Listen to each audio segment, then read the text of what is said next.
Hello guys, welcome to my channel. आज मैं blood topic पे डिस्कस करूंगी। ब्लड की स्टडी को बोलते हैं haematology. Study of blood, haematology.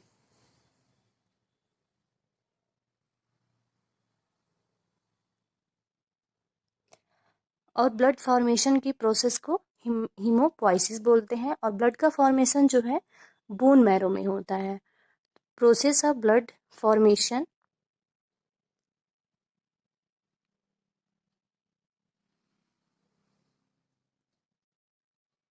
Haemopoiesis.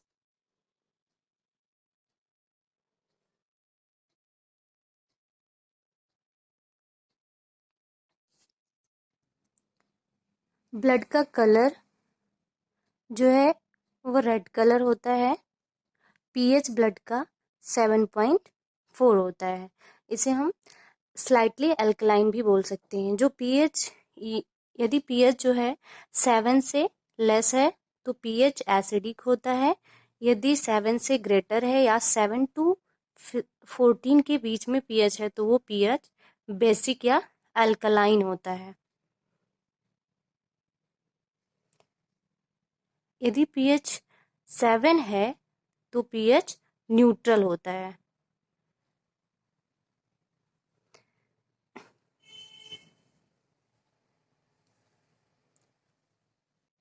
तो गाइस, स्टडी ऑफ ब्लड को बोलते हैं haematology and process of blood formation को हीमोपोइसिस।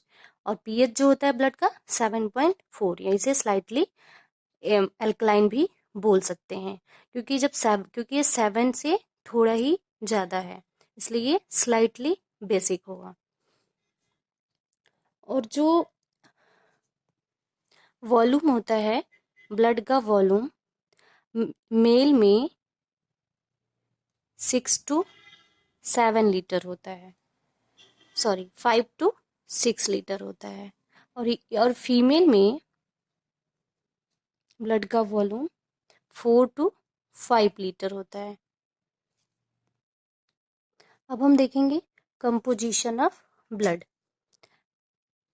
ब्लड का कंपोजिशन। ब्लड के कंपोजिशन में प्लाज्मा होता है।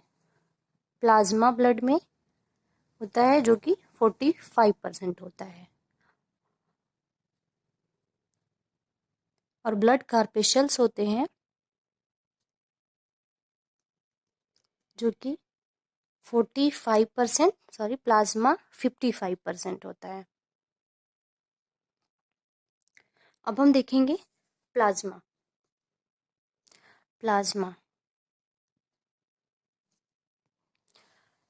प्लाज्मा में जो ब्लड की मैट्रिक्स को प्लाज्मा बोलते हैं। Matrix of blood.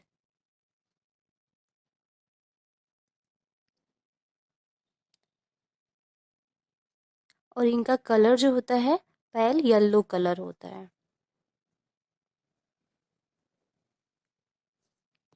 अब हम देखेंगे कंपोजिशन ऑफ प्लाज्मा।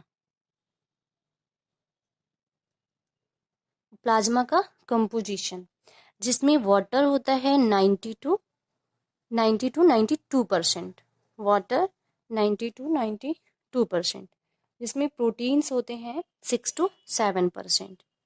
प्लाज्मा में प्रोटीन 6 टू 7% होते हैं। तो अब हम देखेंगे प्लाज्मा में जो प्रोटीन्स हैं वो कौन कौन से हैं। प्लाज्मा में प्रोटीन प्रोटीन जो होता है उसमें अल्बुमिन प्रोटीन होता है। अल्बुमिन प्रोटीन जो है वो लीवर में प्रोड्यूस्ड भी होती है और लीवर में सिंथेसाइज्ड भी होती है। So produced and synthesised in liver.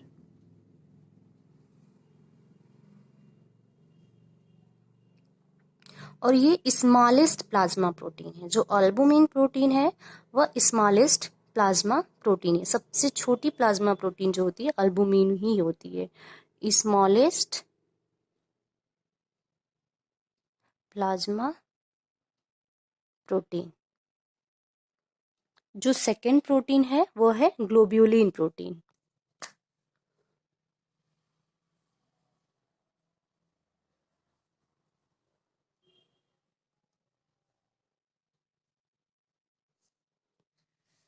Globulin protein का इनका प्रोडक्शन और सिक्रीशन लीवर में और लिम्फॉइड ऑर्गन में होता है। Produced and secreted by liver and lymphoid organ। जो अल्बुमिन प्रोटीन और ग्लोब्यूलिन प्रोटीन का जो रेशियो होता है वह 2:1 होता है। अल्बुमिन और ग्लोब्यूलिन रेशियो 2:1। अब प्लाज्मा में जो थर्ड प्रोटीन होता है वो है प्रोथ्रोम्बिन। ये प्रोटीन भी लीवर में प्रोड्यूस्ड होता है, प्रोड्यूस्ड बाय लीवर। जो प्लाज्मा में फोर्थ प्रोटीन है वह है प्लाज्मा प्रोटीन, वह है फाइब्रिनोजन।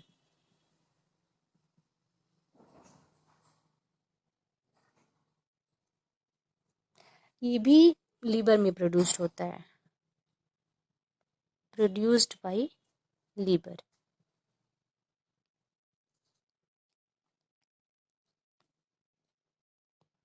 और ये सबसे लार्जेस्ट प्लाज्मा प्रोटीन है। जो फाइब्रिनोजन है ये लार्जेस्ट प्लाज्मा प्रोटीन है।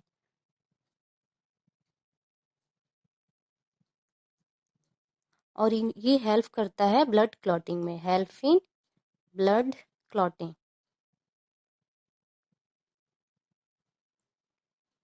जैसे कभी कभी इंजरी वगैरह हो जाए, ब्लड ब्लीडिंग होने लगे, प्रिवेंट ना हो ब्लड का ब्लीडिंग होना, तो उस टाइम ये जो फाइब्रिनोजन प्रोटीन है वो वहाँ पे एक्टिव हो जाती है और ब्लड को क्लॉट करा देती है, ब्लीडिंग को प्रिवेंट कर देती है।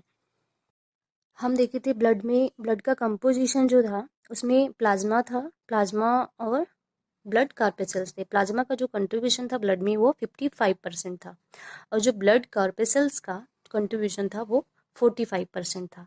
प्लाज्मा में 92% वाटर था और 8 to 9% क्या था, प्रोटीन्स था, जिसमें फर्स्ट प्रोटीन जो थी अल्बुमिन प्रोटीन थी। अल्बुमिन प्रोटीन का प्रोडक्शन और सिंथेसाइज दोनों लीवर में होता है और ये सबसे स्मॉलेस्ट अल्बू प्रोटीन होता है प्लाज्मा प्रोटीन में।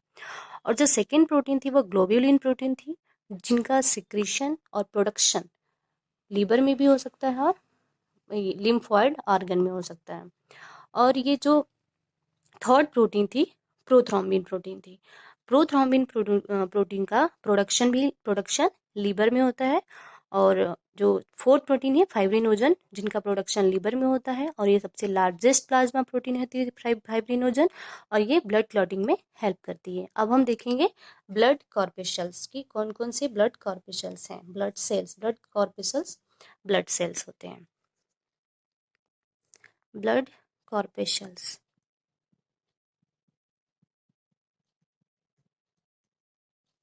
सो ब्लड कॉर्पेशल्स में पहला जो ब्लड सेल है वह आरबीसी है। आरबीसी को हम रेड ब्लड सेल्स भी बोल सकते हैं, रेड ब्लड सेल, और इरिथ्रोसाइट भी बोल सकते हैं। आरबीसी की साइज, जो आरबीसी का साइज देखेंगे, जो जिनका साइज होता है बाइकॉनकेव, दैट मीन्स इनका आरबीसी का साइज इस तरह से होता है। और ये सर्कुलर भी साइज हो सकता है आरबीसी का। और ये नॉन न्यूक्लिएटेड होते हैं, दैट मीन्स कि न्यूक्लियस इस सेल्स में हमने पढ़ा, हम जहाँ तक कि हम जानते हैं कि सेल्स में न्यूक्लियस प्रेजेंट होते हैं, बट ब्लड सेल्स आरबीसी जो है उस वो नॉन न्यूक्लिएटेड होती है, उसमें न्यूक्लियस एब्सेंट होता है। जो ब्लड का आरबीसी का जो साइज बाइकॉनकेव साइज है वो इसलिए बाइकॉनकेव साइज होता है जो कि ये ब्लड के जो सरफेस एरिया है, ब्लड सेल्स का जो आरबीसी का सरफेस एरिया है वो इंक्रीज होता है इससे। Due to absence of nucleus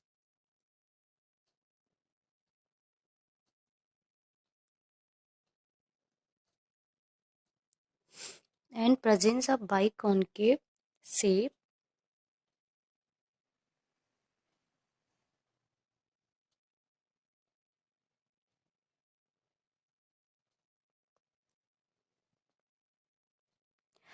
hemoglobin can be filled in RBC.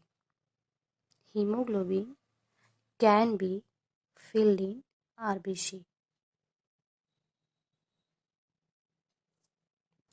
जो आरबीसी होती है उनमें मोस्टली जो सेल ऑर्गेनेल्स होती हैं, जो इंडोप्लाज्मिक रेटिकुलम, माइटोकॉन्ड्रिया, ये सारे एब्सेंट होते हैं।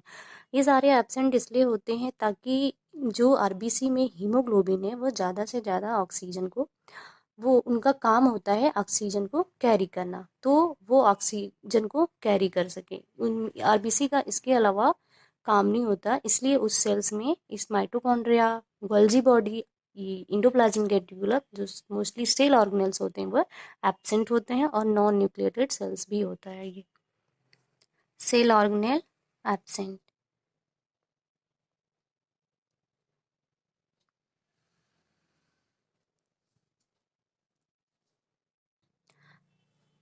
माइटोकॉन्ड्रिया एब्सेंट होता है आरबीसी सेल्स में, दैट्स वाई इनमें एनारोबिक टाइप ऑफ रेस्पिरेशन होता है आरबीसी में।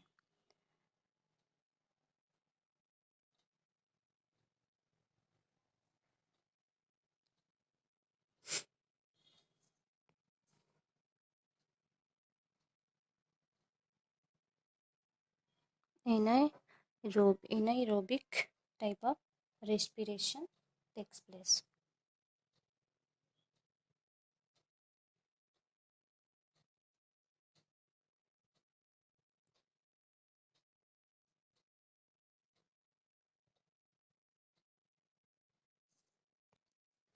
आरबीसी के सरफेस पे एंटीजन प्रेजेंट होता है। Antigen present in RBC surface, जिसके बेसिस पे हम ब्लड ग्रुप पता कर सकते हैं। आरएच एंटीजन भी आरबीसी के सरफेस पे प्रेजेंट होता है। Present in RBC surface. In RBC, red color respiratory pigment hemoglobin is present. In RBC, red color respiratory pigment hemoglobin is present. RBC का कलर रेड होता है इसलिए क्योंकि उसमें जो हीमोग्लोबिन, जो रेस्पिरेटरी पिगमेंट है, वो प्रेजेंट होता है, जिसकी वजह से आरबीसी का कलर रेड, ब्लड का कलर रेड। यदि आरबीसी काउंट डिक्रीज होता है तो वो कंडीशन एनीमिया की कंडीशन होती है। आरबीसी काउंट डिक्रीजे एनीमिया काज। अब हम next blood cells WBC next video में देखेंगे। सो यदि हमारी वीडियो पसंद आए तो प्लीज़ लाइक, शेयर, सब्सक्राइब जरूर करें। Thank you.